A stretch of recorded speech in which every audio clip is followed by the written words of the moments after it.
Good morning student. मैं नयन आज का ऑनलाइन क्लास लेकर आई हूँ। आज जो मैं यहाँ पे आपको जो है डीसी जनरेटर बताऊँगी। डीसी जनरेटर में पहले बताऊँगी आपको डीसी जनरेटर क्या होता है, उसका सिद्धांत क्या होता है, ठीक है, काम करने का तरीका क्या होता है, किस पे वो बेस्ड होता है काम करने का तरीका, डीसी जनरेटर में कितने पार्ट्स वगैरह होते हैं, सारा कुछ आज के क्लास में आपको बताऊंगी। अगर क्लास अच्छा लगे तो प्लीज़ जो है चैनल को लाइक शेयर एंड सब्सक्राइब ज़रूर करिएगा। और साथ ही अगर कुछ ना समझ में आए या फिर कुछ दिक्कत हो कमेंट बॉक्स के सेशन में मुझे ज़रूर बताइएगा, ताकि मैं जो है एक इंडिविजुअल वीडियो आप लोग के लिए ला सकूँ उससे रिलेटेड, ठीक है। तो चलिए स्टार्ट करते हैं आज का जो हमारा सेशन है वो, ठीक है। पहला है आपका स्टार्टिंग जानना है आपको कि किसी भी चीज़ के बारे में पहले वो होता क्या है, किससे जुड़ा होता है, कैसे काम करता है, ये सब, ठीक है। तो डीसी जनरेटर जो है वो क्या होता है, एक ऐसा इलेक्ट्रिकल डिवाइस है, एक ऐसा इलेक्ट्रिकल मशीन है जो मैकेनिकल ऊर्जा को इलेक्ट्रिकल ऊर्जा में परिवर्तित करता है, ठीक है। समझ रहे हैं आप क्या बात को, मैकेनिकल एनर्जी को कन्वर्ट कर देता है इलेक्ट्रिकल एनर्जी में। जैसा कि आपको यहाँ पे दिख रहा होगा, ये सिर्फ अभी जो है ये बताया गया है कि जनरेटर कितने ईस्वी में बना, कौन इनका जो है बनाने वाले कौन थे, ठीक है। मैंने अभी बताया आपको डीसी जनरेटर क्या होता है, ये आपको यहाँ लिखा हुआ नहीं दिख रहा है, ठीक है। मैं आपको बताइए अभी कि डीसी जनरेटर जो है वो क्या है, ऐसा इलेक्ट्रिकल मशीन है जो मैकेनिकल ऊर्जा को इलेक्ट्रिकल ऊर्जा में या इलेक्ट्रिकल पावर में चेंज करता है, ठीक है। डीसी जनरेटर जो है वो इसका आविष्कार किसने किया था, तो उसका आविष्कार जो है ब्रिटिश वैज्ञानिक माइकल फैराडे ने किया था। आप देख सकते हो यहाँ पे, ठीक है, आप देख सकते हो माइकल फैराडे ने किया था। वर्ष कितना में किया था, 1831 में किया था, ठीक है। एक डीसी जनरेटर एक विद्युत उपकरण है जिसका उपयोग विद्युत ऊर्जा उत्पादन के लिए किया जाता है, ठीक है। अच्छा, उसके बाद आप देखो इस उपकरण का मुख्य कार्य क्या है, ठीक है। सबसे पूछा जाता है कि मुख्य कार्य क्या है, तो यांत्रिक ऊर्जा को विद्युत ऊर्जा में बदलना होता है। आपने देखा यहाँ पे, मैंने अभी बताया भी था आपको, ठीक है। ये कई तरह के यांत्रिक स्रोत जो है वो कई तरह के हो सकते हैं। जैसे देखो इन सब जितना भी आपको दिख रहा है यहाँ पे एग्जाम्पल, उसमें आपको भाप टरबाइन, एक जल टरबाइन, ये जो आप लोग देखते हो डीवीसी हो गया या फिर डैम वाला जो जितना भी आप डैम देखते हो, ठीक है, तो वो सब क्या है, वो जो मैकेनिकल एनर्जी प्रोवाइड करता है, ठीक है। जनरेटर सभी विद्युत पावर ग्रिड को क्या करते हैं, शक्ति प्रदान करते हैं। जनरेटर का जो है आप देखो यहाँ पे एक लिखा है, एक वर्ड लिखा है, जनरेटर का उल्टा एक इलेक्ट्रिकल मोटर होता है। अच्छा, कंस्ट्रक्शन के अनुसार जो होता है जनरेटर और मोटर जो है दोनों एक जैसे बनावट एक जैसे होते हैं, ठीक है। सिर्फ जो है आपका इनपुट और आउटपुट का फर्क होता है। जैसे इनपुट में आप देखो यहाँ पे वापस यांत्रिक ऊर्जा को विद्युत ऊर्जा में बदलता है। आप देखो डबल लाइन में दे रही हूँ यहाँ पे, ये क्या कर रहा है, ये मैकेनिकल एनर्जी को इलेक्ट्रिकल एनर्जी में कन्वर्ट कर रहा है। मोटर क्या होता है, मोटर क्या करता है, वो करता है विद्युत एनर्जी मतलब इलेक्ट्रिकल को मैकेनिकल में चेंज करता है। आप समझ पा रहे हो क्या बोल रही हूँ मैं। तो आप देखो यहाँ पे कि मोटर जो है क्या कर रहा है, तो आपको मोटर के बारे में बेसिकली जो है मोटर के चैप्टर में पढ़ने मिलेगा। अभी ये वर्ड आया है इसलिए यहाँ पे मैं आपको बता रही हूँ कि क्योंकि कंस्ट्रक्शन क्या होता है दोनों का सेम होता है, ठीक है। अच्छा, उसके बाद आप देखो एक डीसी जनरेटर या डायरेक्ट करंट जनरेटर एक तरह का इलेक्ट्रिकल मशीन है, जो मैंने आपको बताया वही चीज़ यहाँ पे लिख रहा है, ठीक है। और इस मशीन का मुख्य कार्य यांत्रिक ऊर्जा को डीसी मतलब डायरेक्ट करंट विद्युत में परिवर्तित करना है। यह डीसी विद्युत ऊर्जा फैराडे के इलेक्ट्रोमैग्नेटिक इंडक्शन के फलस्वरूप उत्पन्न होता है। आप देख रहे हो, तो ये पूछा जा रहा है, अब जो है बताया जा रहा है इसमें कि ये मशीन क्या है, एक इलेक्ट्रिकल मशीन है जो मैंने बताया। अच्छा, डीसी जनरेटर मतलब क्या हो गया, डायरेक्ट करंट। एक एसी जनरेटर पढ़ना पड़ेगा आपको बाद में, वो होता है अल्टरनेटिंग करंट, ठीक है। तो मेनली यहाँ क्या मिल रहा है, आउटपुट के रूप में हमको मिलेगा डायरेक्ट करंट मिलेगा। क्या मिलेगा, डायरेक्ट करंट। और इसमें ये भी जाने कि डायरेक्ट करंट किसके थ्रू मिल रहा है, वो भी मैं यहाँ पे मेंशन करूँगी। अब आते हैं नेक्स्ट आपका जो है इसी में जनरेटर का वर्किंग प्रिंसिपल, डीसी जनरेटर का सिद्धांत बोलो या फिर working principle of DC generator बोलो, ठीक है। तो डीसी जनरेटर के कार्य करने का सिद्धांत क्या होता है, Faraday's law of electromagnetic induction के सिद्धांत पर आधारित है, ठीक है। फैराडे कौन थे, तो आपको मैंने स्टार्टिंग में ही दिखाया था, आपको यहाँ पे दिख रहा होगा, यहाँ पे मैंने दिखाया था आपको कि यहाँ पे जो है माइकल फैराडे, ठीक है, माइकल फैराडे ने किया था। तो इसी का नाम यहाँ पे आप देखो, यहाँ पे क्या दिख रहा है कि ये जो माइकल फैराडे ने किया था ना, तो इसीलिए इनका नाम सिद्धांत, काम करने का जो सिद्धांत का नाम कर दिया गया Faraday's law of electromagnetic induction. क्या कर दिया?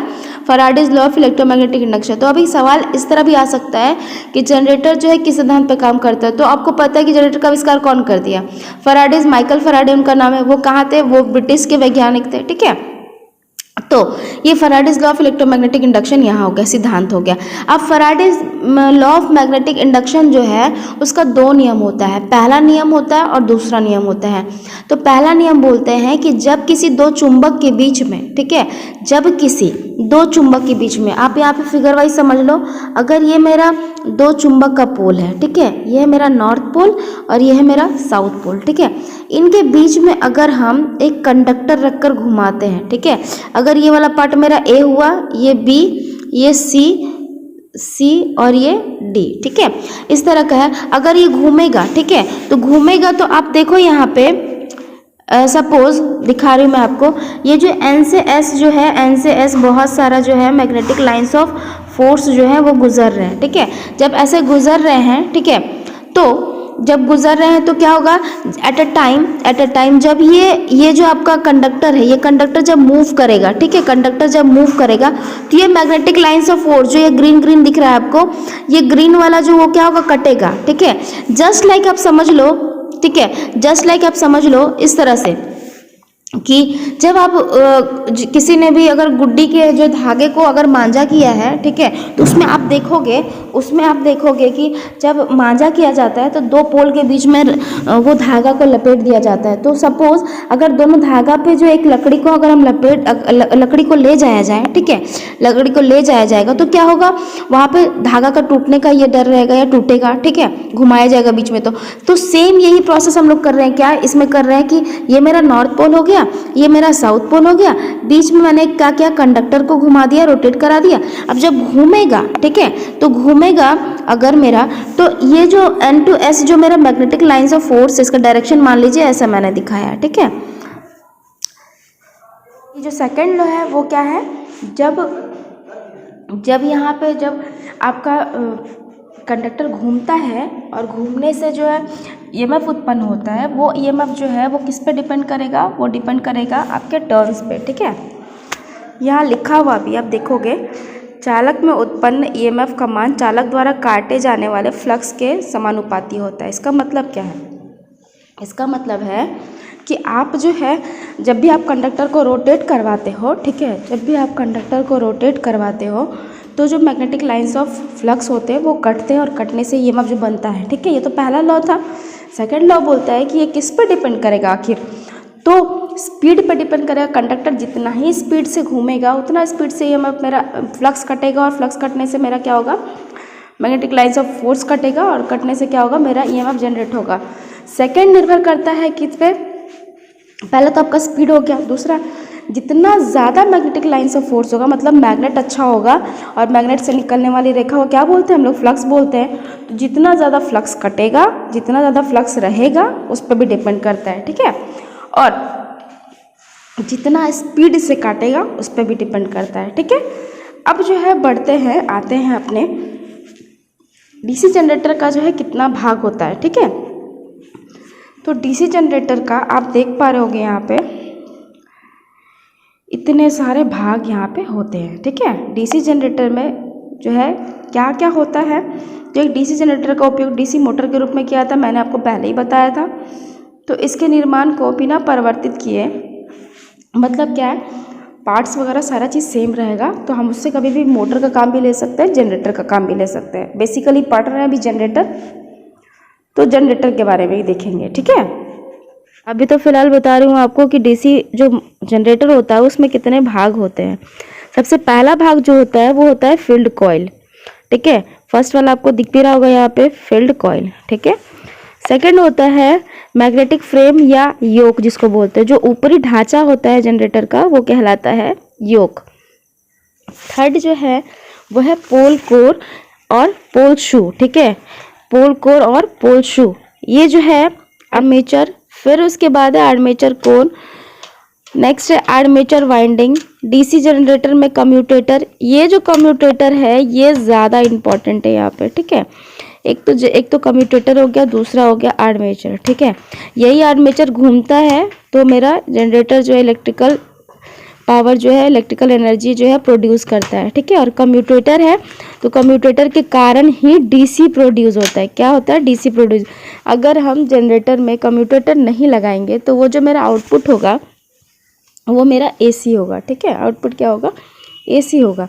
लेकिन यहाँ पे जो है कम्यूटेटर के कारण डीसी, क्योंकि डीसी जनरेटर के बारे में हम लोग पढ़ रहे हैं, वो हो गया। फिर नेक्स्ट है आपका ब्रश। ब्रश के कारण ही जो है हम लोग इलेक्ट्रिकल करंट को जो है वो स्टोर कर पाते हैं एक जगह पे। मतलब आप बोल सकते हो कि उसी के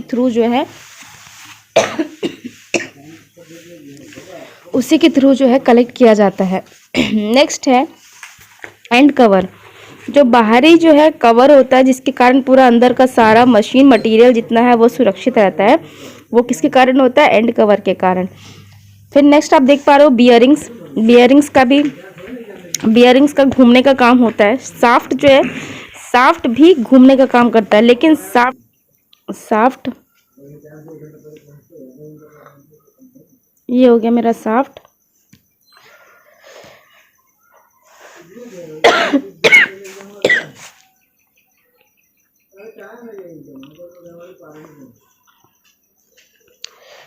ये मेरा आर्मेचर, ये घूमने का काम करता है जैसे मैंने बताया आपको।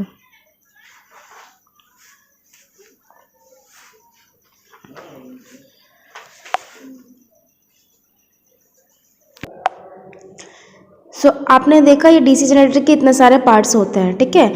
Thank you.